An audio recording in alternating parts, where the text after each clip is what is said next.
The ads are moving into heavy rotation and point to a rough and tumble race for the U.S. Senate. Republican John James is here to talk about his battle with incumbent Gary Peters. And schools and universities point to reopening plans for the fall, even as the coronavirus is spiking in many states. Can we really make plans for the fall now? Today is Sunday, June 28, 2020, and this is Flashpoint.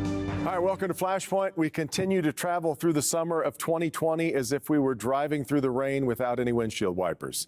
It has been a blur, and it's not easy to make out the road in front of us. The 4th of July is next weekend. It seems hard to believe. How can we be that deep in the summer when we didn't even have fireworks last week? Well, among the many things that COVID-19 has affected is the practice of the political arts. The president's rally in Tulsa was a pretty good example of how different things are going to be for the time being, and candidates are going to have to be pretty creative to get the electorate fired up and active. Today, we're going to dial in on the race for the U.S. Senate in Michigan. Businessman and veteran John James is running for Senate again, as he did 2 years ago. He lost to Debbie Stabenow then, and now taking a shot at the other Senate seat. Incumbent Democrat Gary Peters holds it now. John James is going to join me in just a minute to talk about all the issues in the race. A little later on, I'm going to be joined by the president of Wayne State University, Dr. Imroy Wilson. All schools are trying to figure out a path forward in the age of coronavirus, but few have as their president a public health specialist and an epidemiologist who came to Wayne State after working for the NIH. Is getting students back into campus the right decision? We're going to ask him that and more today on Flashpoint.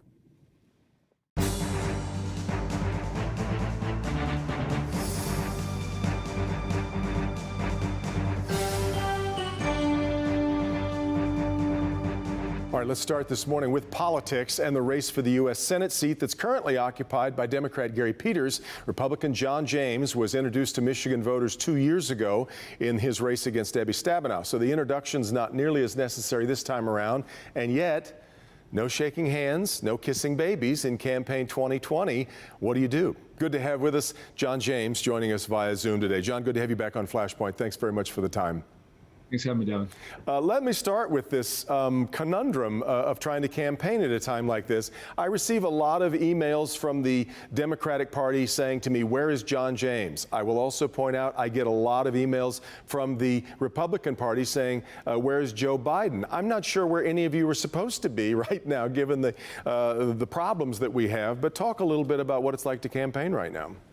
Well, our first and foremost concern is always for the health and safety of our friends and family and neighbors.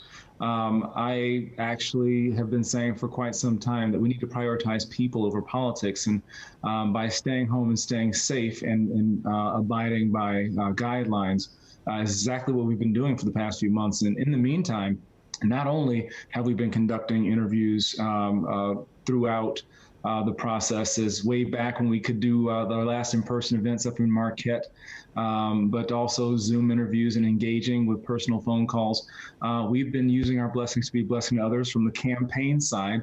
Our nickel promise, last year we used a nickel for every dollar we raised to help feed the homeless, to help clothe the naked, to help our veterans, and we've been able to give over $500,000 away over the course of the past year, and over the past few months.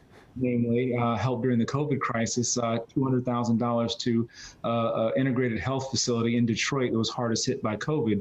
From my business, we were able to do what we could to keep our customers whole and keep our employees safe and distribute hundreds of thousands of meals and cleaning supplies and PPE. And we're just doing what we can to focus on what's most important. And the time for politics will come. And but just engaging, having interviews like this when we have the opportunities. Well, it's interesting. It's good to hear that there's money going out. Usually campaigns are about bringing money in, and you're spending money on other things, which is good. But let me ask you, let me get into some politics here. A friend of mine saw you in a store recently, and you were wearing a mask, and you just talked about keeping people safe. We've arrived at a time where somehow a mask has become very politicized. I'm curious about your thoughts on the way the coronavirus battle is being carried out now in political ways. I think that our priority needs to always be keeping those who are most vulnerable among us safe and abiding by guidelines that are put out by experts. I think that there are two crises going on right now, at least two, one a health crisis and another an economic crisis, and it's incumbent upon our leaders to manage both effectively. We need to make sure that we do everything that we can to keep our friends, family, and neighbors and our employees and those in our charge safe. We can never be perfect, but we can try to be better. Washing our hands, wearing masks, maintaining the guidelines for engagement, and not necessarily exceeding those, and doing what we can to function, to try to walk and chew gum at the same time, but as safely and as sensibly as possible. Well, we saw the president holding a political rally in Tulsa where very few people were wearing masks. The president has, as we know, been very steadfast about not wearing a mask, at least not that we see very often in public. I'm wondering if you find that very helpful, or should he be wearing a mask?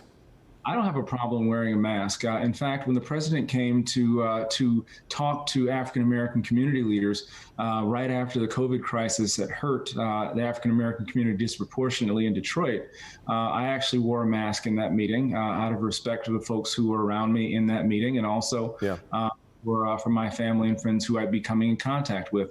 I do my best, and I'm not perfect, but I do my best to be as healthy and safe and doing, the elbow bump or like the air hug, and when we're engaging with people. But again, I'm doing what I can and to try to keep my family and my friends healthy and safe, abiding by guidelines and holding events outside when we have them. I can appreciate you not necessarily wanting to criticize the president on this front, but when you ran 2 years ago, you spoke a lot about how much you supported the president, how much you were behind his policies and what he's doing. He's, of course, far less popular now in Michigan, at least according to the polls. And I'm wondering where you feel you are in your alliance with President Trump as you now run to be a partner of his in the U.S. Senate. So I'm going to correct you on that. The only partner of mine is my wife, Elizabeth James. This is the biggest problem in politics, Devin, and this is where I'm going to need your help and your journalist colleagues out there. Is that everybody wants to make this about President Trump, and this needs to be more about Michigan. This needs to be more about Detroit. A lot of the problems that we're facing preceded the president and will succeed him unless we get our acts together. Every question I get about President Trump, and I've said the same thing for years, that I can agree with the president without worshiping him, and I can disagree without attacking. Right now, there are wild dogs running around in the streets and trees growing through houses. There's a digital divide. Our kids are drinking poisonous water. We need to fix our health care. Democrats are lying about me on that front. So let's focus on things that Michigan about, because either in 4 months or 4 years, we're going to be talking about a different president. We need to make sure that Michigan is stronger, and I'm the leader to make sure that we fix the errors that Senator Peter either hasn't addressed because of his ineffectiveness, and that's what I'm going to focus on, Michigan. I hope you will too. I do want to focus on Michigan. In fact, let's talk a little bit about health care, which is clearly, we see now how critical health care is, if we didn't know that before, in the middle of a pandemic. But you say that you've wanted to repeal Obamacare, and yet at the same time you say that you're in favor of protecting people with pre-existing conditions. A lot of people have come to believe that those two things cannot exist at the same time, that's what Obamacare was. The Affordable Care Act only was able to protect people with pre-existing conditions because it relied on everybody being in the pool. That's the only way to amortize the costs of covering everyone. And the President's Justice Department is trying to strip protections for pre-existing conditions out of this law in many states. How do you square those? Well, we better make doggone sure that we have more people in the Republican Party who are going to protect folks with pre-existing conditions. I've said this for years as well, Devin, that we must protect folks with pre-existing conditions. I actually called Debbie Stabenow for fibbing, and I corrected her twice, and people haven't picked up on that. When I mentioned my feelings about Obamacare, it was within the context of making sure that we fix the parts that are broken and we keep the parts that don't. I was upset by the fact that people who work for me were taken off of the choices that they had, and we had to increase our health care, decrease their choices, and I take that very personally. The people who work for me, Devin, are on the same health care as my kids who are playing outside right now. We have to protect those with pre-existing conditions. I've said this over and over and over, and we need to make sure that we're reporting those facts because people need to hear them because Democrats are lying about that. Some people believe that this pandemic, though, has shown us the failure of having a system where your health care is only as good as your job, with so many people losing work. Has this changed your feelings at all about a universal health care system? You're illustrating my point, and I'm excited about this. I say that we need to have a market-based, patient-centered approach. I think that your health care should belong to you, not to the federal government, not to insurance companies. We need to increase transparency so you have all the information. We need to increase competition so you have the choice. And we need to make sure that we get the tort reform and the regulatory reform to lower your pharmaceutical drug costs. And then we begin to increase access to telemedicine, bridge the digital divide, and make sure that we're getting better solutions, more innovation, lowering pharmaceutical drug costs, repatriating pharmaceutical manufacturing so China doesn't hold us accountable. And these are all things that Gary Peters has failed to deliver on his watch. These are things that we can't wait for. These are extremely important. And I'm going to be delivering those when I'm working for you on the floor of the United States Senate for the next 6 years. I will leave the broader debate as to whether a market-based approach can get us all of that, because I do want to... Go ahead. Sure. I have my car, right? I drive it around, and it's something that belongs to me. My house, my apartment is something that I have, is something that belongs to me. I think that my healthcare insurance should be something that belongs to me. I believe that right now, what Democrats are proposing is something that the government would give you. And well, the question, I guess, becomes: is everyone entitled to health care?